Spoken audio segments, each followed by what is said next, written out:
Welcome to another round of coffee and donuts. I'm Frank. If you don't know who I am, I'm a former federal law enforcement officer and a full-time law enforcement instructor. And this is where I answer the questions that you send me. Let's discuss.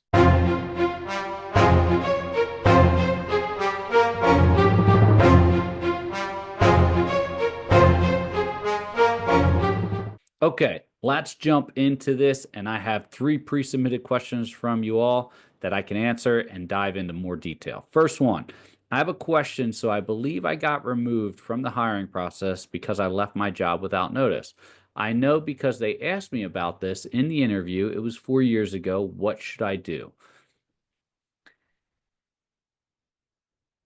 4 years ago is kind of right on the edge of time away from that. So, and it also depends on how you articulate. So my big advice to this one is articulating why you left without notice and how you left without notice. Without the specific details, it would be hard for me to properly articulate this. You need to be honest, right, for the most part, but what was without notice? What does without notice mean? Were you required to put in 2 weeks? I mean, is there a law somewhere written about the 2 weeks? There is, was there a policy? What requires notice? Did you just not show up one day? And it's going to depend on how you articulate it. Now, 4 years, I think, is enough time.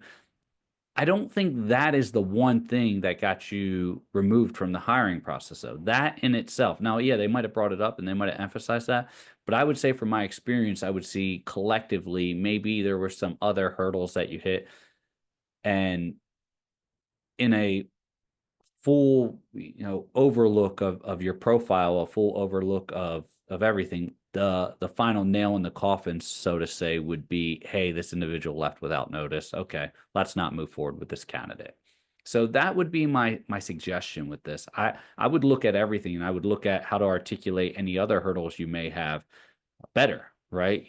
Did any prior substance use, or any prior issues with law enforcement tickets, things like that. So I don't I wouldn't just jump to this and say this is the one and only reason why I was removed from the hiring process. This could have been the final deciding factor. It could have been a major factor, like you said. I wasn't there, I wasn't present, so it's hard for me to say. But I will say is that that's usually not the end of the world. Now it also could be the department. They could say, hey, we that is our big thing. We really believe in integrity and showing up to work. And if you're not going to be at work, notification. It could be that department specifically. But I will say, from a generality of departments, this one incident of you leaving a job without notice, and you only did it once in your entire life, depending on how old you are and how many employers you've had, and it being 4 years ago, yeah, I don't think that's the sole reason. I would do some deep dive, go back through my PHS, my personal history statement, see if there's any other things. This could have just been the culmination of everything. And it's not necessarily saying that they won't hire you or that you're not a viable candidate. It's just maybe they had more qualified candidates that maybe didn't have as many hurdles as you, or didn't have this specific hurdle. There's too many variables to say for sure, but what I can tell you is being able to articulate them better would probably move you further and get you hired.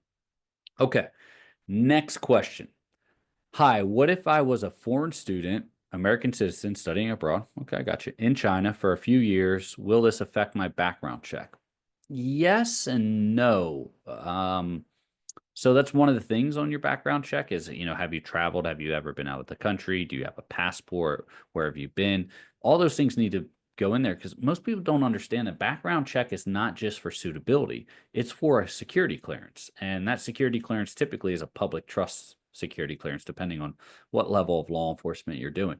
So that background check is submitted as part of your clearance check to get approved for security clearance. One of the things there is, what type of engagement have you had with other countries?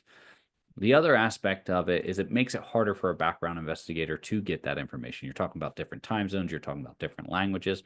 Uh, Sometimes it might make it go faster, because departments will say, hey, if we reach out, if we can make contact, great. If we can't, it is what it is. But then they might tell you have to provide references locally or references stateside. So you got Oconus and Conus, right? So Oconus is out of country, Conus is in country. It really just depends on, once again, that department, right? How they're going to conduct their background check, or if they're using a third party company. It just depends. But ultimately, no, it shouldn't have a negative effect on you. Once again, it's going to come down to how you articulate. If you provide only references out of the country and they can't verify any references, they're not going to move forward with you. Now, if you provide only references outside of the country and all those references can be contacted, sure, it's not an issue. You're a U.S. citizen, so that makes it easier as well. You've just been studying abroad.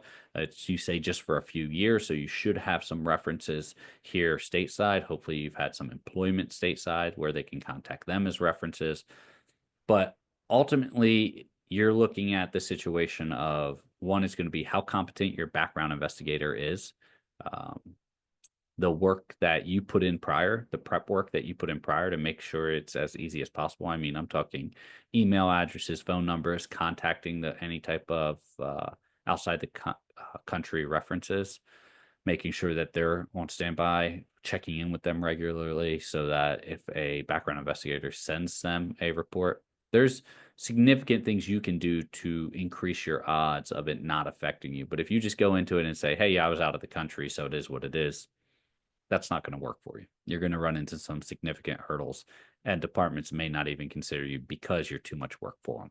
So make it easier on the hiring officials and the investigators and uh, background investigators as well, and just go that route. And then be prepared to articulate this later, in a BI interview or a psychological interview.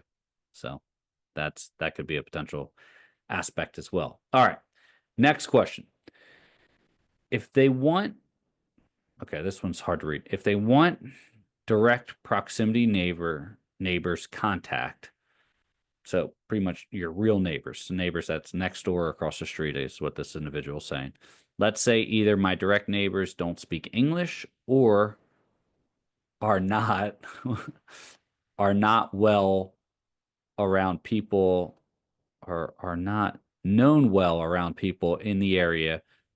They are law enforcement in the area, or they are law enforcement not. So what this person's saying is, if they don't speak English, or they're not well known, or they're known around the area as not being good people by law enforcement, or are not friendly to law enforcement, is it fine to go to the next neighbor, or do I have to make an attempt? You When you say the next neighbor, this is all going to depend on proximity. If you live in a neighborhood, a suburb, or a townhome or an apartment, and you go around the block to a neighbor that's in a different, say, cul-de-sac, or you go 2 floors down or into a different building of a neighbor, yeah, you can provide them, but if you don't try to provide the neighbors immediately next door, the investigator is going to think what is going on here, and they're going to think you're trying to hide something. Now, it's easier to just go try to make contact with them. Most of the time, if they're the type of people that you're kind of explaining here, they're not going to want to talk to you anyway. So this way you can at least go to the background investigator or the hiring official, say, hey, I attempted to make contact. Based on the limited knowledge I have of the individual, they're not really law enforcement friendly from what I know, but I've attempted to make contact. Here's all the information I have. Whether you have their name or not, doesn't matter. Whether you have their phone number or not, doesn't matter. You just say, hey, I know a man and a woman, or a family lives here in apartment 123B. I'm 124B or whatever, or I'm 123A, and I attempted to make contact. They didn't speak English, or they refused to make contact with me. Here's the address, right? Here's my address. Here's their address. And then provide an additional reference of whoever is a positive reference in that vicinity around the corner, right? So you could say, hey, so and so, knows that you live there. They've been over multiple times, or they live, a floor below or a floor above, or a few doors down. That's fine. But the farther you get out from where you actually reside, the worse it gets, right? So you want to get as close to people as possible. Now, if you don't have contact or they won't make contact, yeah, it's perfectly reasonable to try and get another individual, maybe someone down the hall or someone a floor, like I said, a floor below or floor above. Try to provide some type of positive reference being the key word there. But it's a foolish mistake to provide a reference that like you can't even provide your neighbor, so you're going to go find someone that is say not law enforcement friendly again, you know, three houses down, and you're going to provide them as a reference when they're not asked. No, I wouldn't recommend that. You're setting yourself up for failure. But yeah, you should try to make an attempt with your immediate neighbor. If that doesn't work, then you should try to go to your next neighbor or to someone that is in the immediate vicinity that can provide a neighbor reference, right? That's some type of home proximity reference. It's not always perfect. Sometimes you might live in an apartment and move and never have known your neighbors, but then that was your apartment 2 years ago or two residents ago. And then you say, hey, please provide a reference, a neighbor reference from that your time living there. You might not have them. So what I would recommend in that type of situation is put down the apartment manager's information or the main office's information so that they can vouch as to what type of tenant you were. And that's ultimately what we're looking for when we do the hiring process. Okay. I hope this helps. Listen, there's extensive things on our website to help you with training. Matter of fact, we're putting more and more free training on our website. You can go there at www.armaganct.com. That's ARMOGANCT.com. You'll see that below here. And go on there and take any of our free training. Sign up for a free coaching call if you need to with any member of my team. We're here to help in any way possible to help put good officers out there on the street like you. Stay safe, and I'll see you next time.